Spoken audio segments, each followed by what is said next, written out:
Hi friends, எல்லாத்துக்கும் good evening. இன்றைக்கி என்ன பண்ணேன்னா, சாயங்காலம் ஆஃபீஸ் போயிட்டு வந்ததையும் செடியில் காய் இருந்துச்சுங்க. அதை பறித்து வச்சிட்டோம்னா காலையில் நம்ம சமைக்கிறதுக்கு கொஞ்சம் ஈஸியாக இருக்கணும். அதாங்க பறித்து வச்சுட்டு இருந்தேன். சாயங்காலம் வந்ததையும் நம்மள செடியில் காய்க்கிற காயை சமைச்சு சாப்பிட்றதே அவ்வளோ ஒரு ஆனந்தங்க. மருந்தடிக்காமல் எதுவும் இது பண்ணாமல் அதை சமைச்சு சாப்பிட்றது, அதுவும் டேஸ்ட்டாகவும் இருக்குங்க. நான் பார்த்தேன்.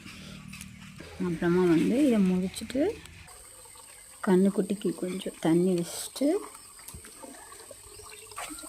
இப்போ செடிக்கெல்லாம் தண்ணி பாஞ்சிட்டு இருந்துச்சுங்க. அதையும் கொஞ்சம் பார்த்துட்டு, செடிக்கெல்லாம் பார்த்திங்கன்னா நைட்டில் தண்ணி, சாயங்காலமாக தண்ணி விட்டோம்னா தான் நைட்டில் கொஞ்சம் கூலிங்காக செடி நல்லாயிருக்கும். அதனால் எப்பயுமே செடிக்கு தண்ணி விட்டால் சாயங்கால நேரத்தில் தண்ணி விடுங்க.